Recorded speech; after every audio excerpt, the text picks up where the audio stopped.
नीतिसूत्र याचा 3रा अध्याय आणि 6वं वचन आपण वाचूया. तू आपल्या सर्व मार्गात त्याचा आदर कर, म्हणजे तो तुझा मार्गदर्शक होईल. आमीन. सगळे म्हणा, तू आपल्या सर्व मार्गात त्याचा आदर कर, म्हणजे तो तुझा मार्गदर्शक होईल.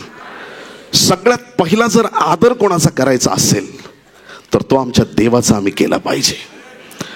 आमच्या जीवनात जर आम्हाला कोणाला पहिलं स्थान द्यायचंय तर ते स्थान येशूलाच मिळालं पाहिजे.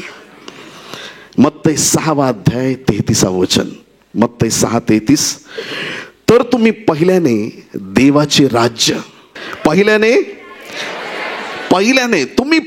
देवाचे राज्य व त्याचे नीतिमत्व मिळवण्यास झटा, म्हणजे त्यांच्याबरोबर ह्याही सर्व गोष्टी तुम्हाला मिळतील. आधी देवाचं राज्य आणि नंतर सगळ्या गोष्टी. प्रकटीकरण 22वा अध्याय आणि 13वा वचन आपल्याला सांगतं. प्रभू काय म्हणतो ऐका. मी अल्फा व ओमेगा आहे, पहिला व शेवटला, आदि व अंत असा आहे. आमेन. सुरुवात प्रभू आहे, शेवट प्रभू आहे. तो अल्फा आहे, तो ओमेगा आहे, तो प्रारंभ आहे आणि तो शेवट आहे. या सर्व वचनांमधून एक गोष्ट आपण समजून घेऊया की आज देवाचं वचन असं प्राप्त करूया आपल्या जीवनामध्ये की आमच्या जीवनातल्या प्रत्येक गोष्टीत पहिलं स्थान आमच्या देवाला आम्ही देणार. बोला येशू मसीह की.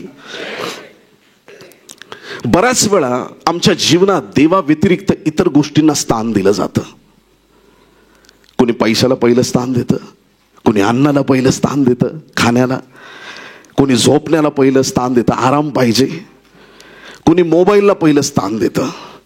झोपेतून उठल्याबरोबर प्रार्थनेऐवजी बरेच लोक पहिला मोबाईल पाहिजे. मोबाईल बघितलं की बरं वाटतं. तासन तास फोन, टीव्ही. काही लोकांना त्याचा छंद आहे. देवापेक्षा तो वेळ जास्त दिला जातो. प्रिय व्यक्तींना, आवडीच्या व्यक्तींना पहिलं स्थान दिलं जातं, परिवाराला, इतर गोष्टींना. पण एवढ्या दुरून हेच सांगायला आलोय प्रियांनो, सगळ्या जगाच्या गोष्टी बाजूला करा आणि आज पहिलं स्थान माझ्या प्रभूला मिळालं पाहिजे. एक ट्रे आहे आपल्याकडे. तू पण थांब बाळा, तू जास्त महत्वाचं आहेस इथं. एक बरणी आहे, पकड आता तू. काय लहान दगड आहेत, दिसतंय का सगळ्यांना? आणि खूप मोठा दगड आहे, दिसतंय? आता मी तुम्हाला सांगणार आहे दगड बरणीत कसे भरायचे. हे आमचं जीवन आहे. सगळ्यांनी म्हणा जीवन. हे आमचं जीवन आहे. हे लहान दगड आहेत. कुणी म्हणतं प्रिये तुझ शिवाय मजला कुणी नाही. ऐकताय का तुम्ही? कुणी म्हणतं की माझ्याशी लग्न करशील तर मी तुझ्यासाठी आकाशातले तारे तोडून आणीन. आहे की नाही? लग्न होतं आणि ती म्हणती साहेब तुम्ही म्हटले होता लग्नाआधी तारे तोडून आणीन. काय झालं ताऱ्याचं? तर तो म्हणतो आकाशात तुझा बाप चमकल का? बरं ठीक आहे. ही ती प्रिय आहे. प्रिय हे परिवारातले आमचे प्रिय लोक आहेत. ह्या ते इतर महत्वाचे लोक आहेत ज्यांनी आमच्या जीवनात आम्हाला मदत केली. आमचं जीवन भरत चाललंय. आमच्या शाळेतले, आमच्या कॉलेजचे मित्र, हृदयाच्या कप्प्यात कान्याकोपऱ्यात लपलेले लोक, बालपणापासून ऑफिसमध्ये भेटलेले लोक, नेते, राजकारणी, पुढारी, अजून कोण राहिलं? Film star. मी तुम्हाला एक सांगतो, जे येशूच्या नावात होईल ते अमिताभ बच्चनच्या नावाने नाही होणार. हिम्मत असली तर आमेन म्हणून टाका. तर हे तुमचे आवडते कलाकार आहेत. शेजारी आले, नातलग आले, कोण राहिलं अजून? तुमचे क्रिकेटर, धोनी बिनी सगळे टाकलेत बरं का. अजून कोण प्रिय आहे तुम्हाला जास्त? सासरे. हा पण एक मिरॅकल आहे. कोणी सासऱ्याचं नाव घेतलंय, ऍक्च्युली सासरच्याचं नाव कोणी घेतच नाही. हे सगळे प्रिय लोक आले, उरले सुरले सगळे नाही लोक, फक्त सगळे आवडते लोक, सगळे लोक मी याच्यात भरले. ट्रे मध्ये एकच राहिलाय आणि हे स्थान परमेश्वराचं आहे. सगळ्यांना आधी जीवनात स्थान दिलं आणि मग देवाला स्थान दिलं. सगळ्यात शेवटी झाकण बघू, लागतच नाही, दिसतंय झाकणाच्या वर आलंय. झाकण समजायलंय का नाही समजायलंय? सगळे लोक आलेत पण आता देवाला स्थान नाहीये. पास्टर म्हणतात चर्चला या, तो म्हणतो देव याच्यात ऍडजस्ट होत नाही. एवढंच माझं जीवन बरोबर आहे, यांच्या बरोबरच मी आयुष्य आनंदात घालवेल. माझे नातेवाईक आहेत, माझे मित्र आहेत, माझे सगळे सोहरे, सगळे संबंध लोकांबरोबर असलेले सगळे लोक आलेत, पण माझ्या जीवनात देवाला स्थान नाही. हे जीवन अर्धवट आहे. मग ज्या वेळेस ह्या सगळ्या लोकांना बाहेर काढतो आम्ही आणि देवाला पहिलं स्थान देतो,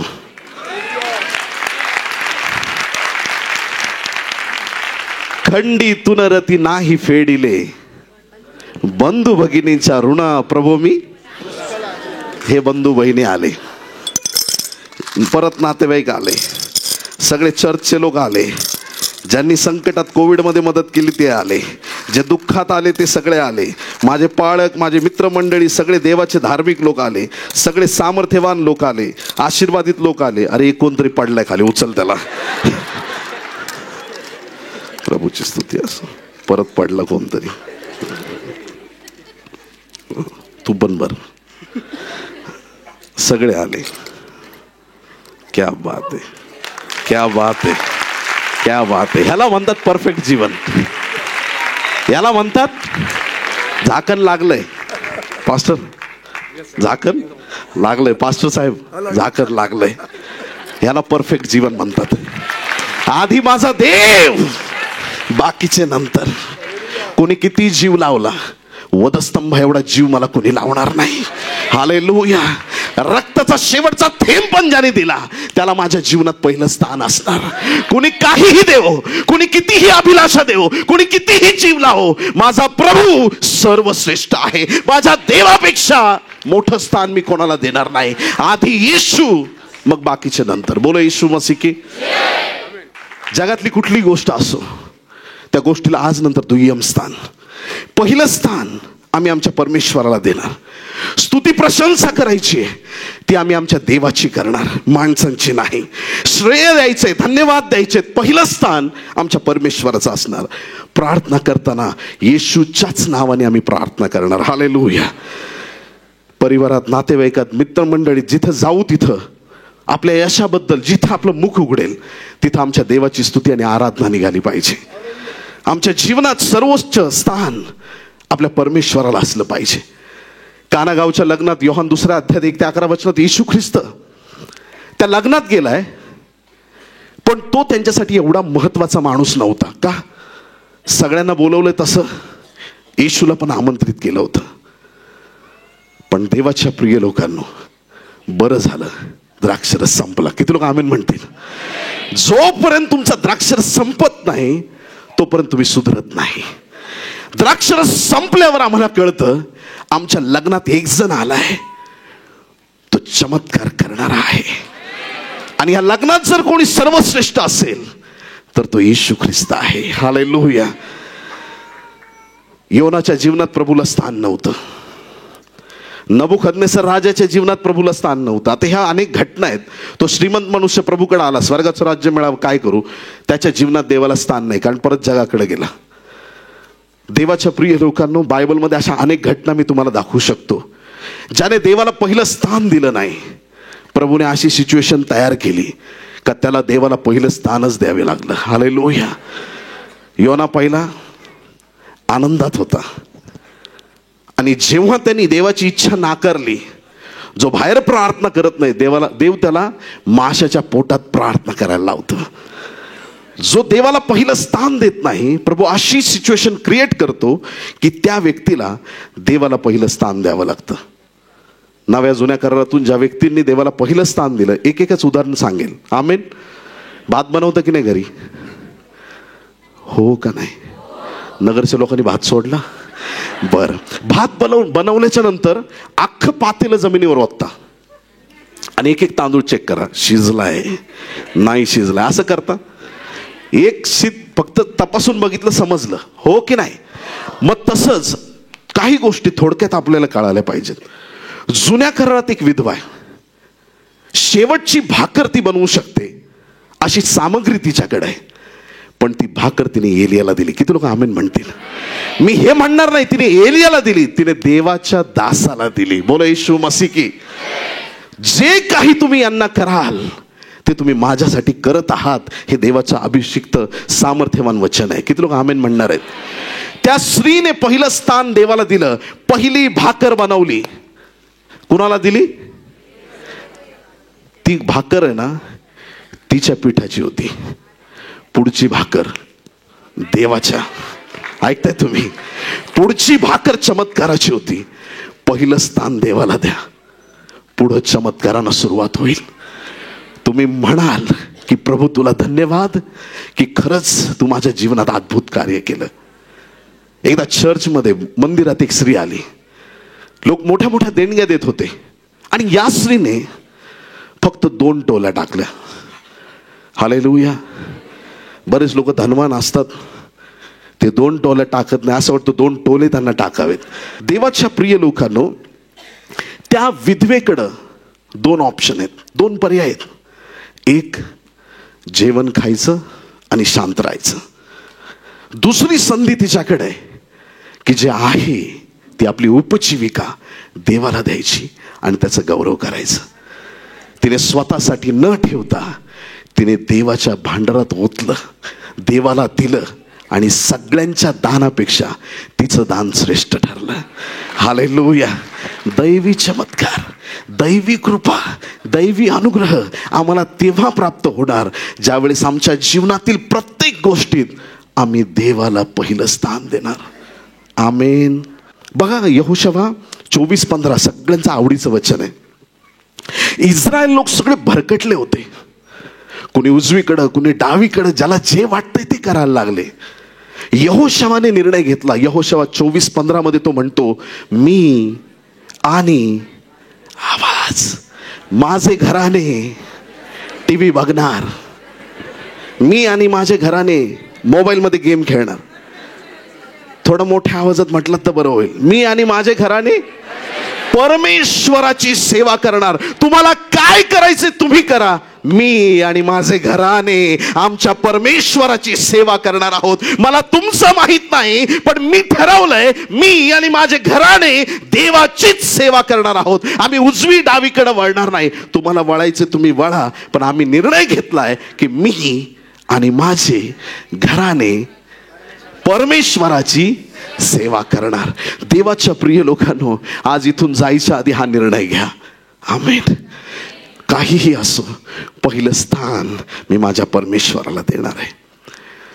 देवाच्या प्रिय लोकांनो, एक खूप महान देवाचे सेवक होऊन गेले. 3 लोकांचा माझ्या जीवनावर खूप मोठा इम्पॅक्ट पडलेला आहे. आपल्या भारतातील महान देवाचे सेवक DJ दिनाकरन अंकल, एक जुन्या काळातले सेवक स्मिथ विगलवर्स, आणि ते एवढ्यात जे प्रभूमध्ये विसावा पावले असे रेनल्ड बॉन्की. ह्या 3 सेवकांच्या सेवेने माझ्या मनाला, माझ्या जीवनाला खूप प्रभावित केलेलं आहे. प्रभूला मी धन्यवाद देतो. रेनल्ड बॉन्की हे एक असे देवाचे सेवक होते की जर्मनीतल्या एका छोट्याशा गावामध्ये ते राहत होते. म्हणजे त्यांचं घर त्या गावात होतं. त्यांच्या आजोबांना एक असा असाध्य आजार जडला होता की एखाद्या माणसाने कुणी त्यांना नुसता हात जरी लावला तर ते किंचाळायचे. असं पूर्ण त्यांना शरीरामध्ये इन्फेक्शन आणि त्रास झालेला होता. असं ओरडायचे ते ना, किंचाळायचे की गावाचं शेवट जिथं असेल तिथपर्यंत त्यांची किंचाळी ऐकू जायची. एक दिवशी देवाचा एक सेवक त्या गावामध्ये आला आणि त्या सेवकाने तिथे येऊन लोकांना सुवार्ता सांगायला सुरुवात केली आणि त्यांना विचारलं की तुमच्या गावात कुणी आजारी आहे का?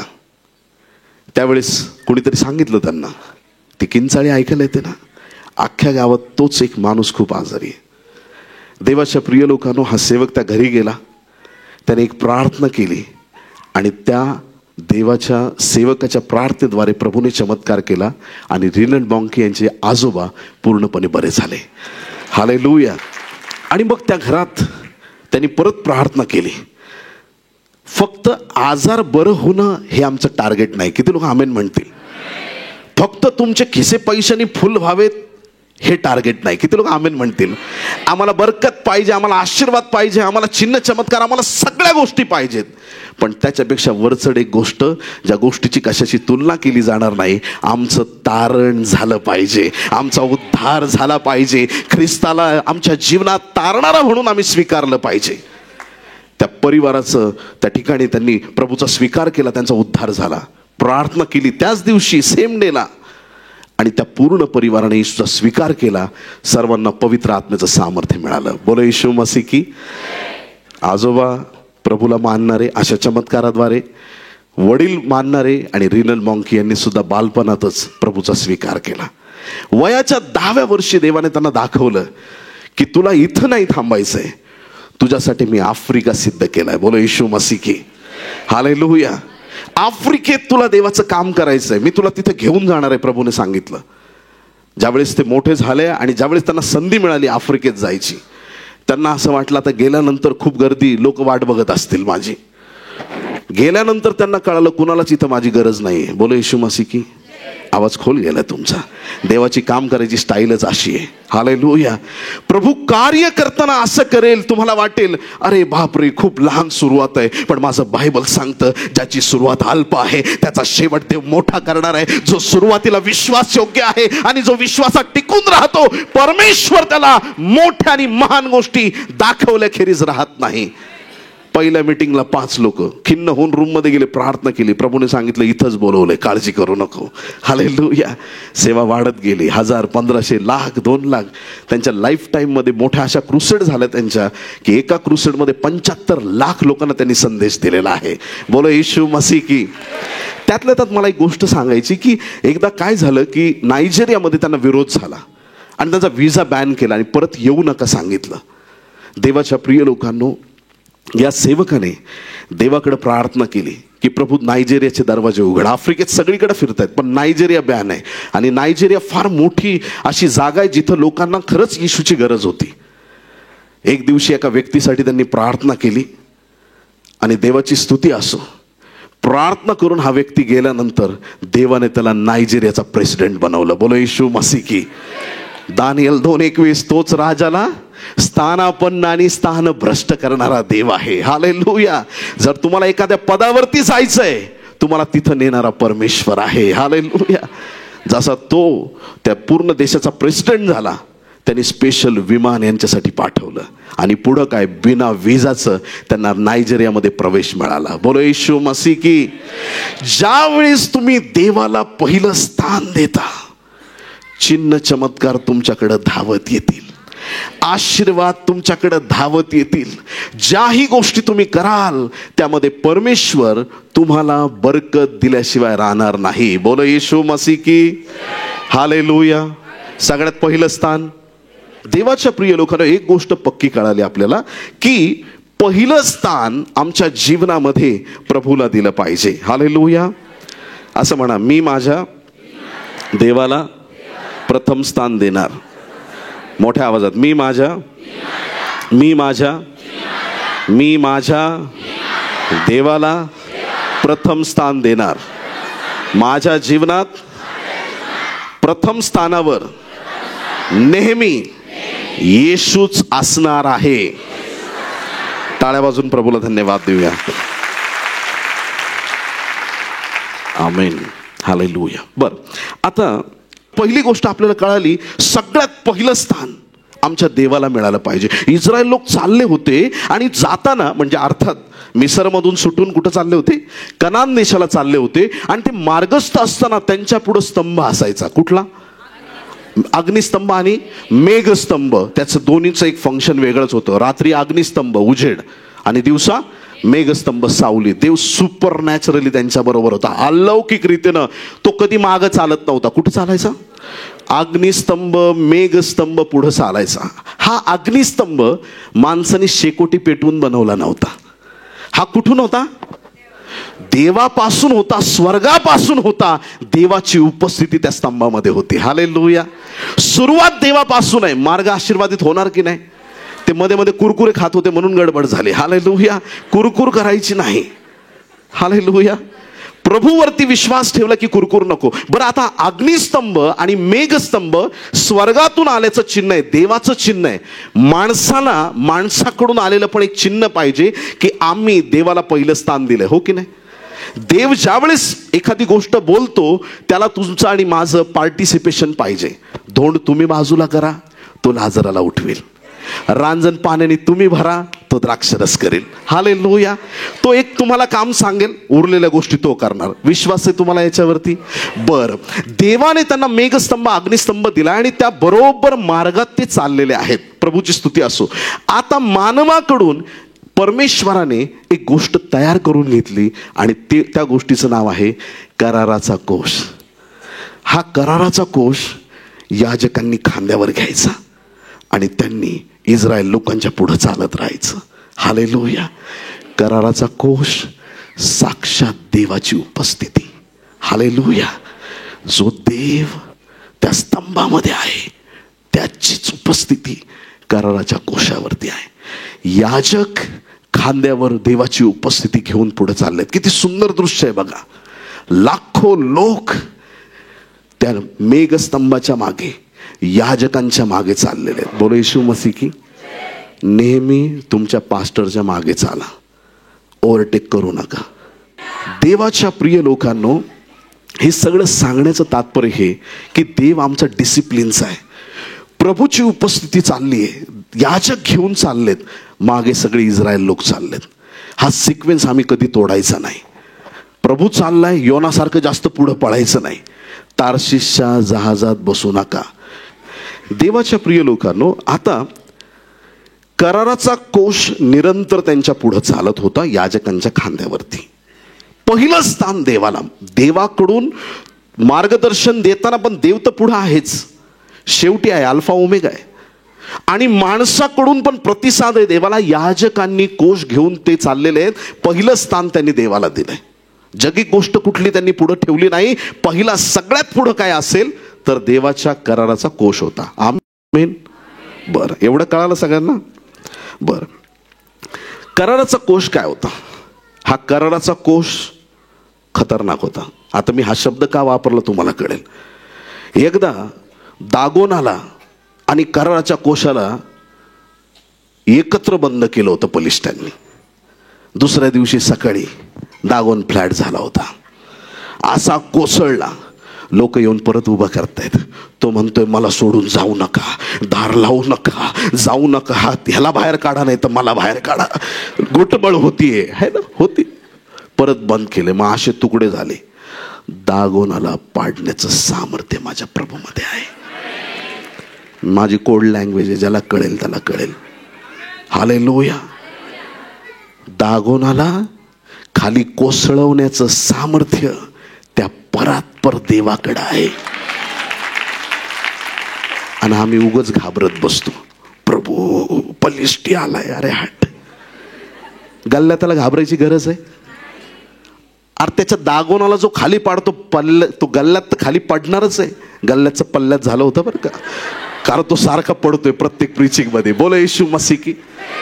प्रभूची स्तुती असो. तो गल्ल्यात खाली कोसळणारच आहे. ते सामर्थ्य माझ्या देवामध्ये आहे. आणि तो देव कुठे आहे? माझ्या बरोबर आहे. मी चाललो, माझा देव म्हणत नाही मी तिकडे शिमलाला फिरायला चाललो. मी चाललो तर माझा देव चालतो.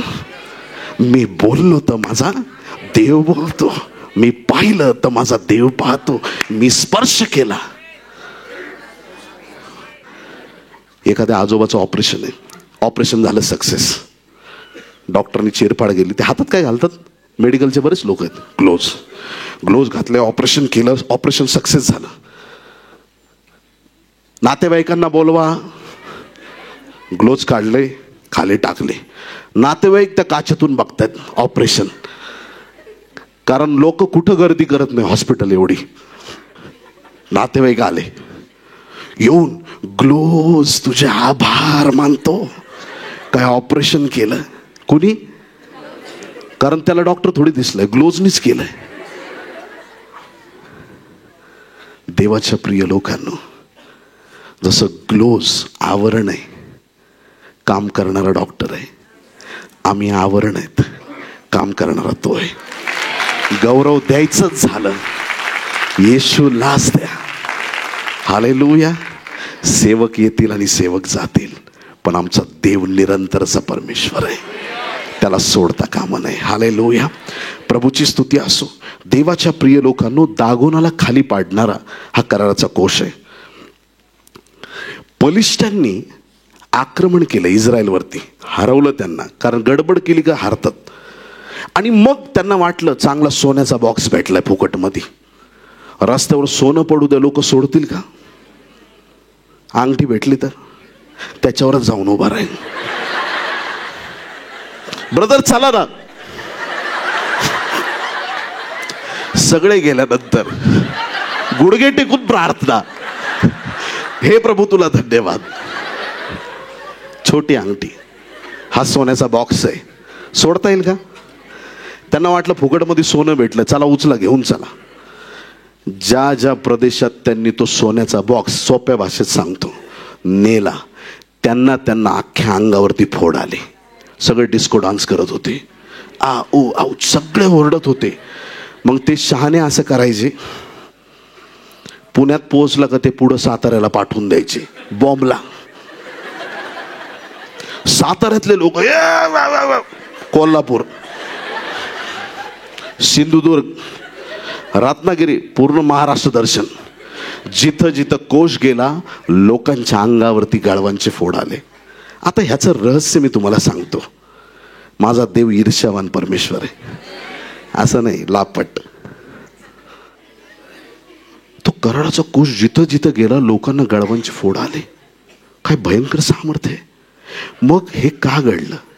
माझा देव ईर्ष्यावान देव आहे. माझ्या लोकांना हरवता मी त्यांच्या बाजूने लढणार आहे. जे रणांगणावर हारले, त्यांच्या गावात घुसून घुसून मी त्यांना हरवणार आहे. तो सेनांचा यहोवा देव माझा आहे, तो सेनांचा यहोवा देव तुमचा आहे. कुणाच्या बापाला घाबरायची गरज नाही जर तुमचा देव तुमच्या बरोबर आहे.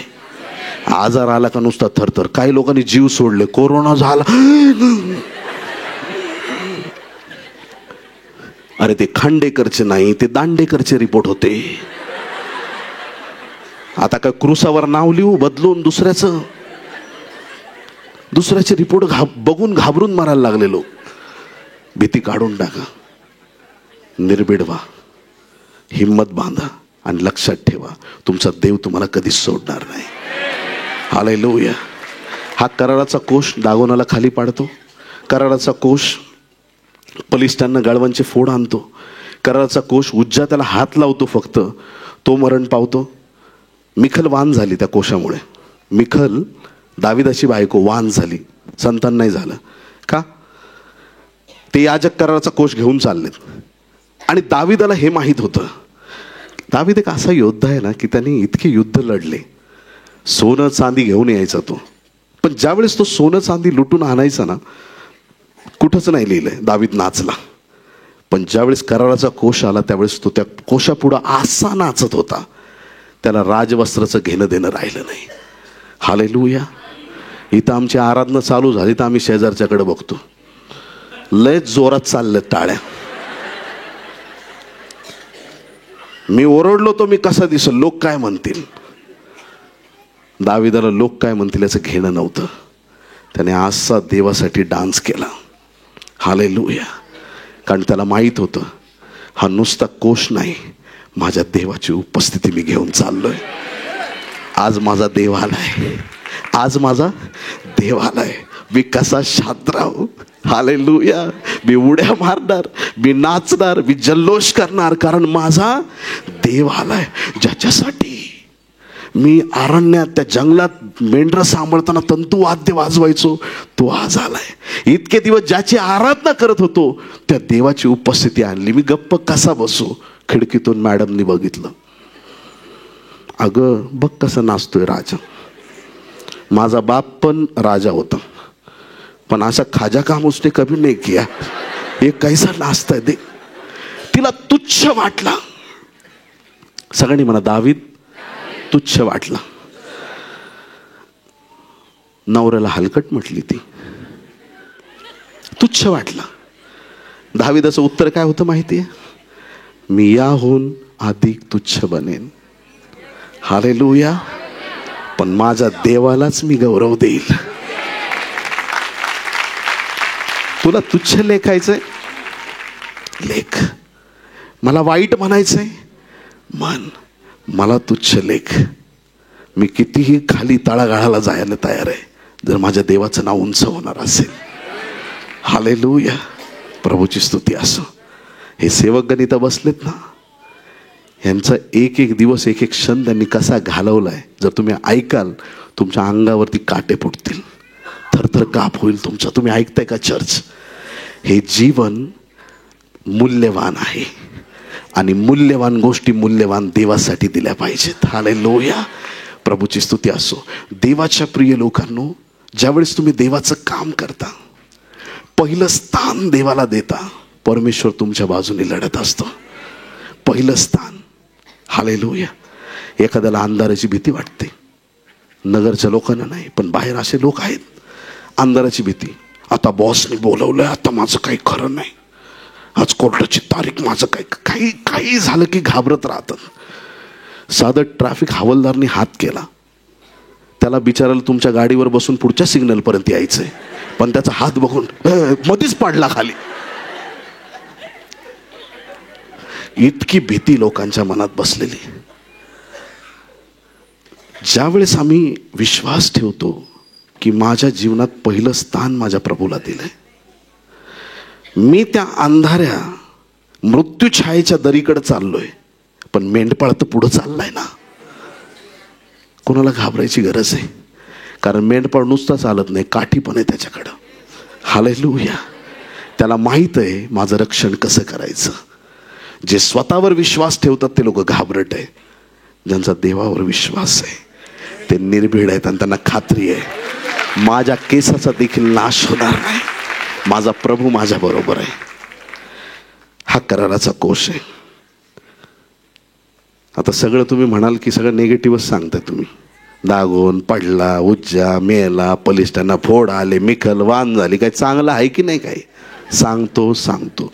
थोडा वेळ आहे अजून, ऐका. यार्देन दुभागली. किती लोक आमेन म्हणतील?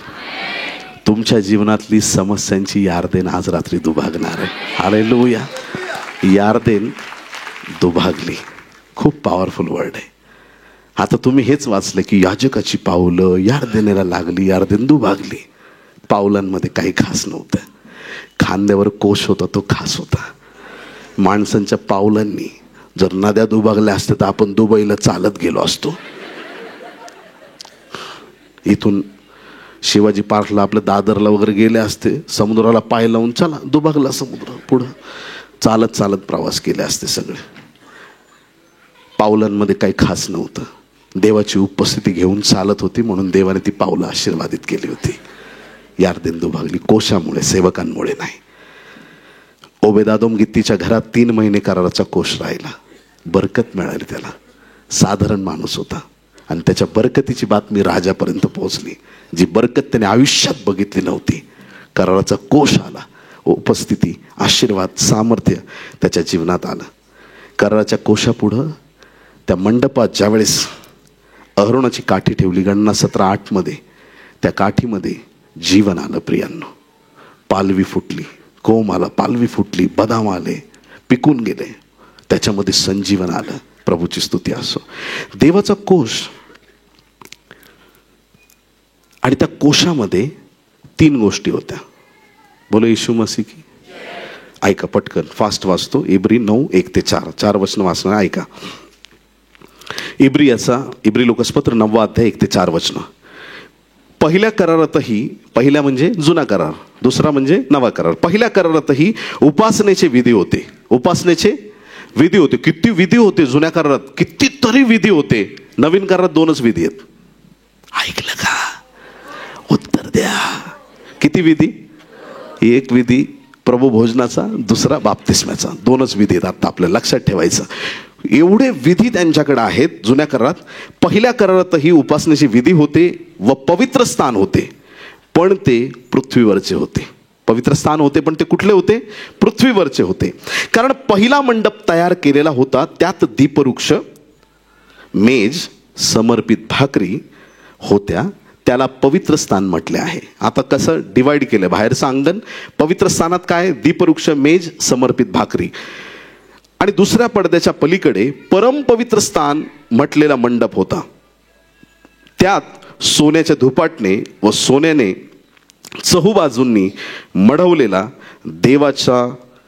मढवलेला कराराचा कोश होता. ह्या कोशात 3 गोष्टी ऐका: मानना ठेवलेले सुवर्ण पात्र, कळ्या आलेली अरुणाची काठी व कराराच्या पाट्या होत्या. आमेन. 3 गोष्टी होत्या. प्रभूची स्तुती असो. 3 भाग आहेत: बाहेरचं अंगण, पवित्र स्थान, परमपवित्र स्थान किंवा अतिपवित्र स्थान, होली ऑफ होलीज. त्या अतिपवित्र स्थानामध्ये परमेश्वराच्या कराराचा कोश, जो याजक पुढे घेऊन चालायचे, तो सगळ्यात पुढे ठेवला होता आतमध्ये.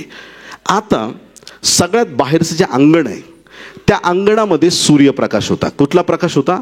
अंगण उघडं होतं, त्याला काही छप्पर नव्हतं. तिथं कुठला प्रकाश? सूर्यप्रकाश. पवित्र स्थानामध्ये तिथं दीपवृक्ष होता.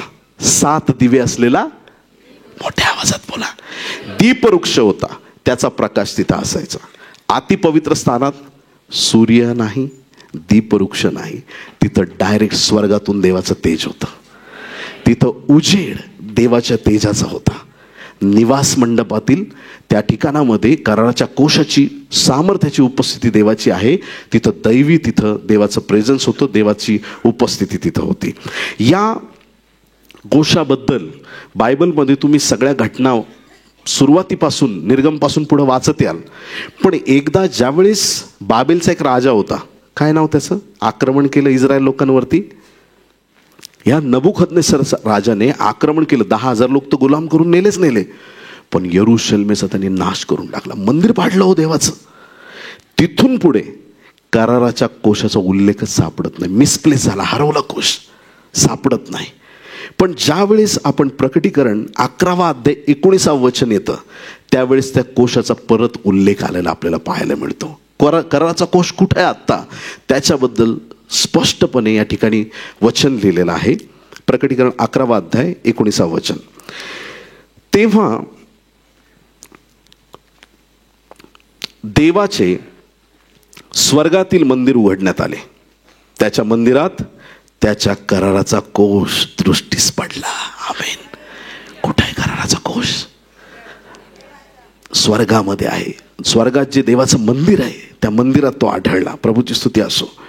दृष्टीस पडला आणि विजा चमकल्या, गर्जना व मेघांचे गडगडाट झाले, भूमिकंप झाला व मोठ्या गारांची वृष्टीही झाली. देवाच्या प्रिय लोकांनो, ज्यावेळेस अर्पण दिली जायची,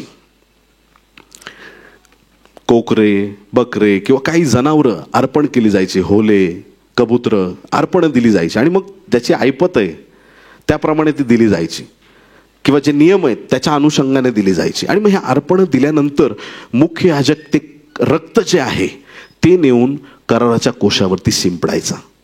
कळालं सगळ्यांना? बाहेर होमवेदी, अर्पण दिली, रक्त घेतलं, कुठं जायचं? पवित्र स्थान. तिथून पुढं अतिपवित्र स्थान, एजोब वनस्पती त्याच्यात बुडवायची, आणि ते रक्त कुठं? कृपेचं आसन आहे ना, त्याच्यावरती, त्या कोशावरती शिंपडायचे. आमेन. बर, एवढं कळालं. येशू ख्रिस्त वधस्तंभावर गेला, तो बलिदानाचा शेवटचा कोकरा आहे. कळतं आपल्याला? बलिदानाचा कोकरा कोण आहे? येशू ख्रिस्त आहे.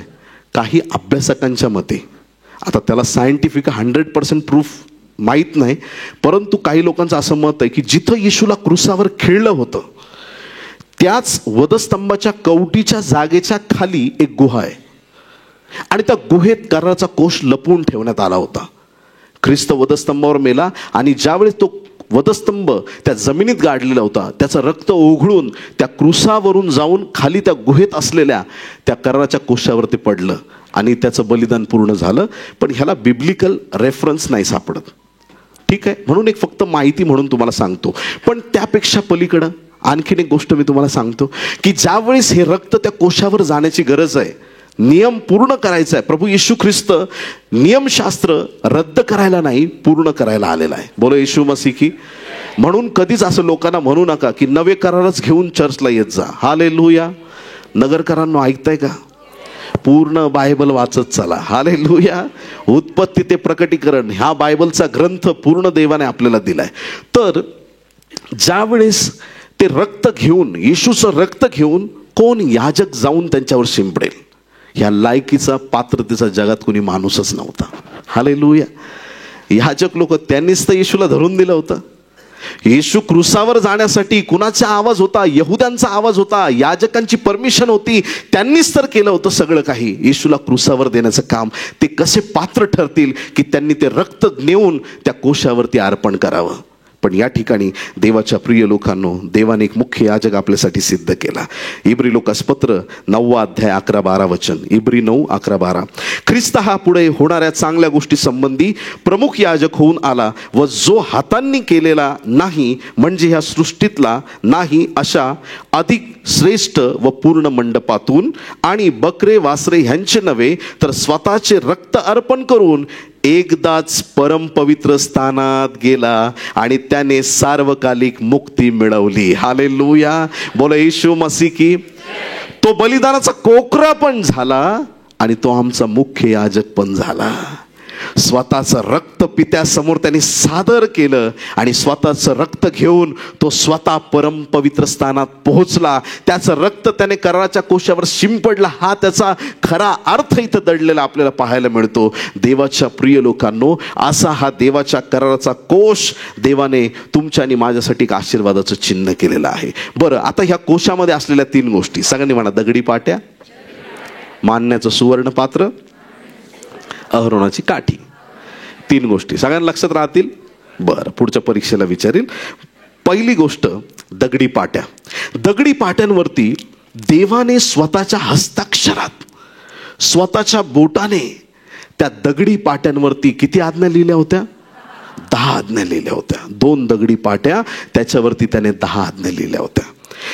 या 10 आज्ञा, ह्या दगडी पाट्यांचा अर्थ देवाची आज्ञा आपण घेऊया. पहिला शब्द दगडी पाट्या, 10 आज्ञा. आता काय घेऊन देवाचे लोक पुढे चाललेत? कराराचा कोश. त्याच्याबद्दल थोडी माहिती पाहिली. त्याच्यातल्या 3 गोष्टी. काय घेऊन देवाचे लोक पुढे चाललेत? कराराचा कोश. कराराच्या कोशात काय आहे? दगडी पाट्या आहेत. दगडी पाट्या म्हणजे देवाचा नियम, देवाने दिलेला नियम आहे. देवाच्या लोकांनो, आज आम्ही नव्या करारातील लोक आहोत. आम्ही देवाची कृपा प्राप्त केलेले लोक आहोत. म्हणून रोमकरास पत्र 6 अध्याय 14 वचन काय सांगता ऐका. रोम 6:14. तुम्ही नियमशास्त्राधीन नाही. बोलो येशू मसीह की. जर तुम्ही नियमशास्त्राधीन असते, आजच्या मीटिंगला येताना सगळ्यांनी एक कोकरू आणलं असतं आणि बाहेर सगळं आपलं मस्तच कार्यक्रमच चालला असता. मी हे पाप केलंय ना अर्पण कर, मी ते पाप केलंय. मी तर म्हणतो आज सगळे नगरचे कोकरच संपले असते. Sorry praise the Lord. तुम्ही पवित्र आणि आशीर्वादित लोक आहात. प्रभूची स्तुती असो. आम्हाला आता नियमांची गरज राहिली नाही. नियमशास्त्र येशूने वधस्तंभावरती पूर्ण केलंय. तुम्ही नियमशास्त्राधीन नाही तर कृपेच्या अधीन आहात. हालेलुया. म्हणून पाप तुमच्यावर सत्ता चालवणार नाही. पहिली गोष्ट की आज आम्हाला नियम नाही तर आम्हाला देवाची कृपा प्राप्त झाली आहे. देवाच्या प्रिय लोकांनो, अशी कृपा आम्हाला मिळाली की आमच्या बरोबर देवाने नवा करार केलेला आहे. हालेलुया. आता स्वतःच्या धार्मिकतेवर आम्ही स्वर्गात जाऊ शकत नाही. किती लोक आमेन म्हणतील?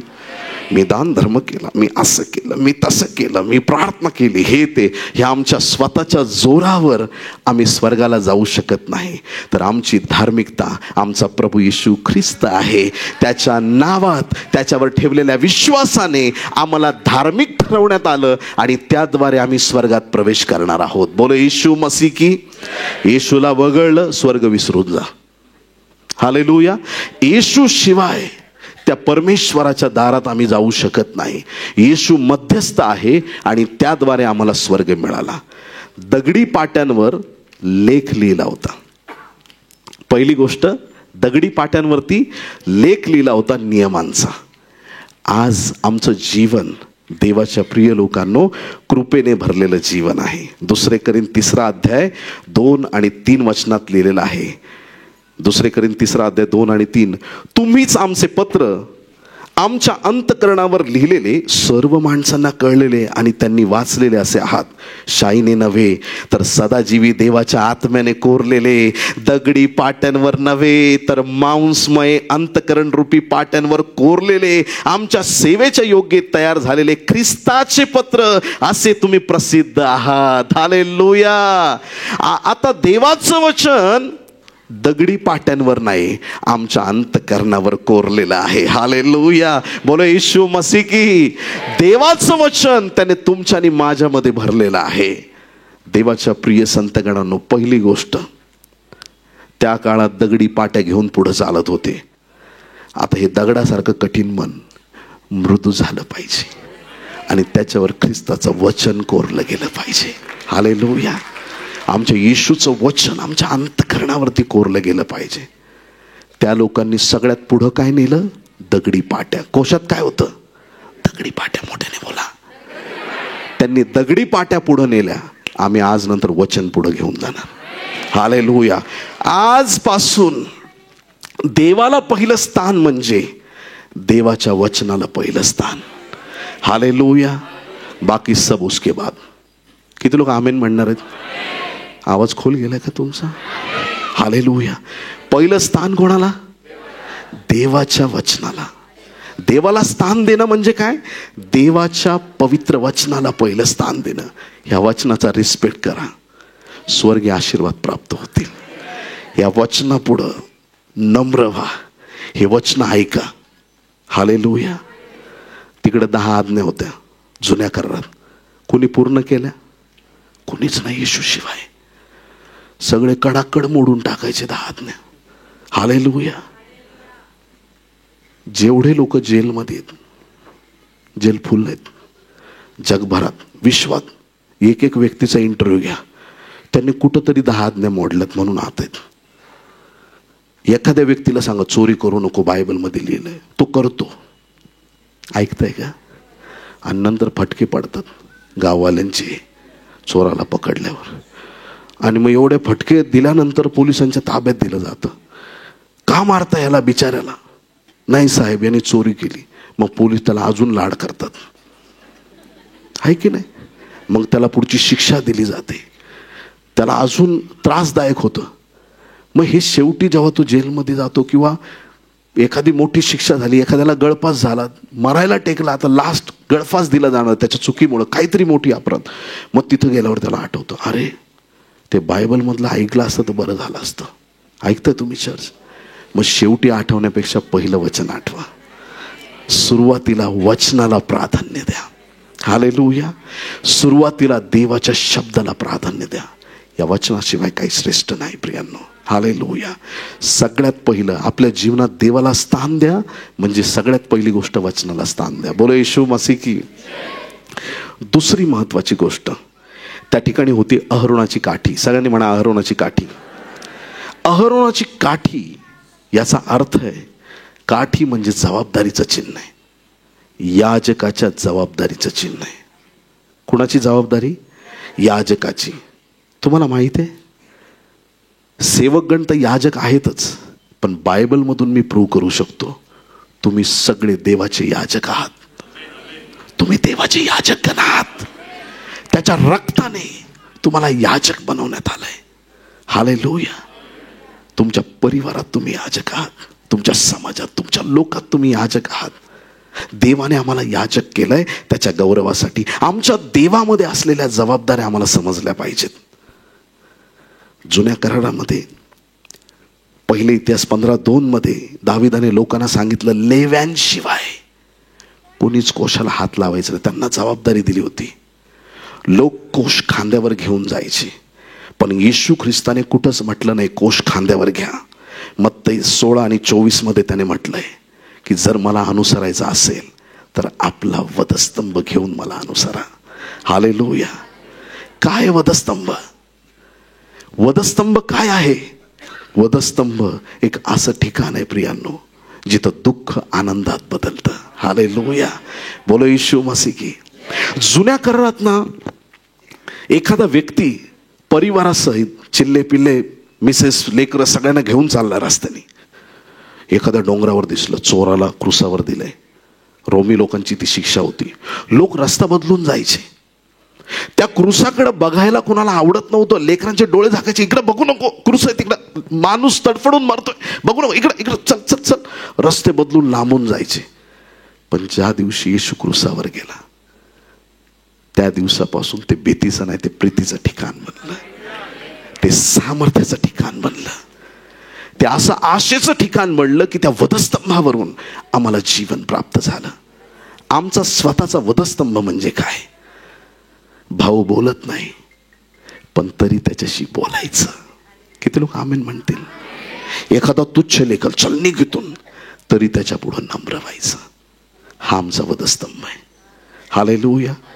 ज्या आमच्या वेदना आहेत, प्रभूमध्ये सर्वदा आनंद करा. पुन्हा म्हणतो, आनंद करा. प्रत्येक परिस्थितीत आनंद केला पाहिजे. देवाच्या प्रिय लोकांनो, ख्रिस्ताच्या वधस्तंभाचं सामर्थ्य त्या काठीला दर्शवणार आहे. स्तोत्रसंहिता 20:7 मध्ये बायबल सांगतं, कोणी रथाची कोणी घोड्याची बढाई मारतात, आम्ही तर आमचा देव परमेश्वर याच्या नावाची प्रशंसा करू, त्याची बढाई करू. बाकी कोणाचं आम्हाला घेणं देणं नाही. लोक फुशारकीने सांगतील, माझ्याकडे एवढ्या गाड्या आहेत, माझ्याकडे हे ते. तुझ्याकडे काही असू दे, माझ्याकडे देव आहे, माझ्याकडे येशू आहे. काय रे तुझा येशू? काय त्याच्याकडं? येशू ज्याच्याकडे त्याच्याकडे सगळं आहे. हालेलुया. तो अग्नीच्या रथात कधी बसलाय? त्याला विचारायचं, अग्नीच्या रथात आमचा एलिया बसून गेलाय, तुझ्या कारपेक्षा लय भारी आहे बरं का. हालेलुया, बोला येशू मसीह की. जगातल्या सगळ्या मोहांपेक्षा, सगळ्या गोष्टींपेक्षा येशूचं सामर्थ्य महान आहे प्रियांनो. हालेलुया. कुणाला बढाई जगाची मारायची मारू द्या, पण आज नंतर उठता बसता येशूचं नाव सांगा. हालेलुया. काही पण झालं, अंकल तुम्हाला बंगला कसा दिला? ते बंगला बाजूला राहू दे, तो कुणी दिला माहिती का? येशूने. लगेच गॉस्पल चालू करायचं. अरे तुला गव्हर्नमेंट नोकरी लागली, कसं काय लागली? अरे तुला तर असं तर, अरे ऐक काय झालं, माझं येशू ख्रिस्त असं आहे, त्याने असं असं केलं, मला नोकरी दिली, येशूने केलं. कोणी काही बोलो, तिथं सुरुवातच झाली पाहिजे गॉस्पलसाठी. हालेलुया, बोलो येशू मसीह की.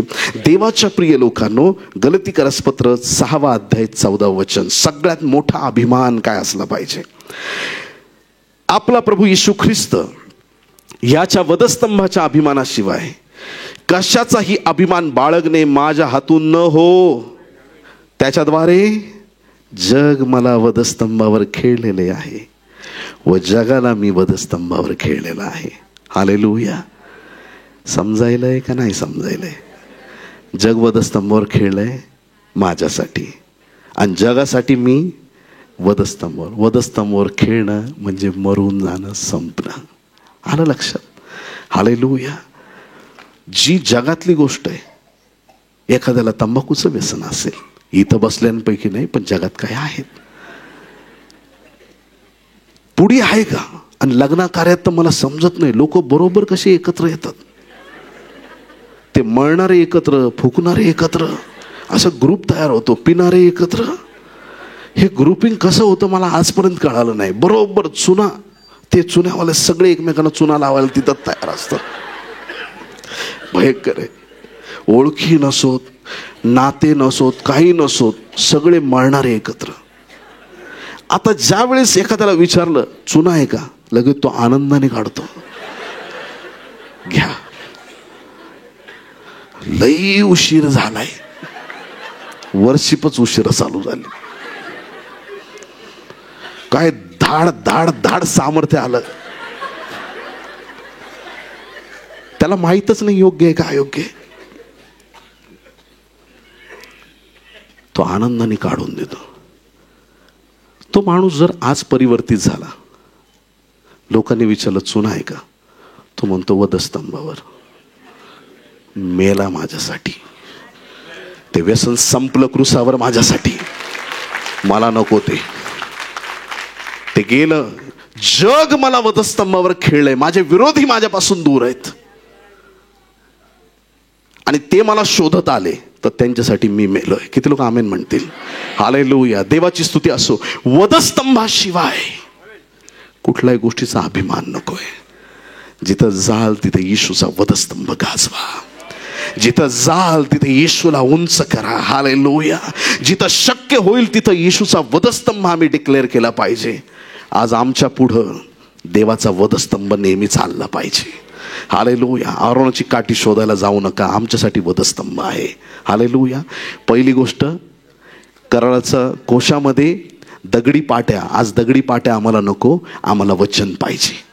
दुसरी गोष्ट, अरुणाची काठी नको, आम्हाला वचन पाहिजे. हालेलुया. बोलो येशू मसीह की.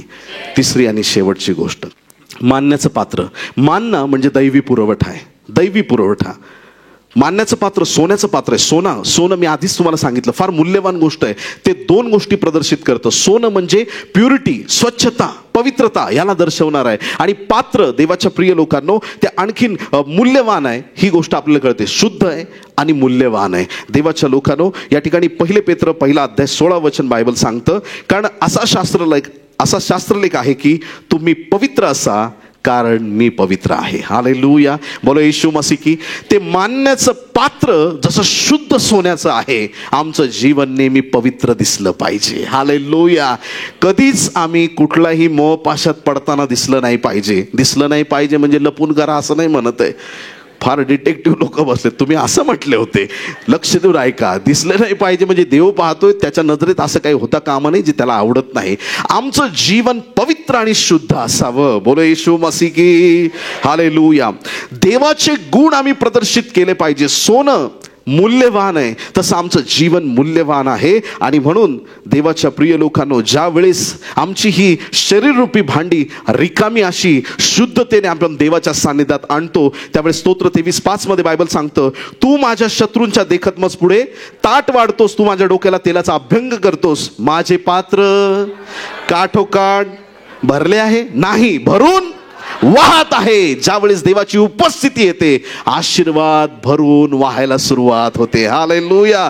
जेव्हा देवाचं सामर्थ्य येतं त्यावेळेस पुरून उरणारे आशीर्वाद येतात.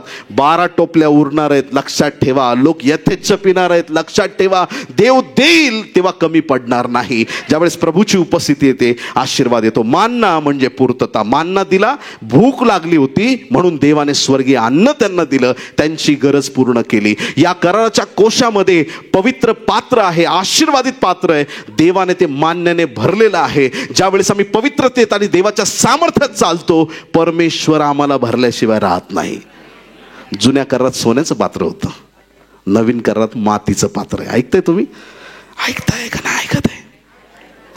2 करिंथ 4:7 मध्ये बायबल सांगतं, 2 करिंथ 4 आणि 7, ही आमची संपत्ती मातीच्या भांड्यात आहे, अशा हेतूने की सामर्थ्याची पराकोटी देवाची आहे, आमच्यापासून होत नाही हे समजावे. आमेन.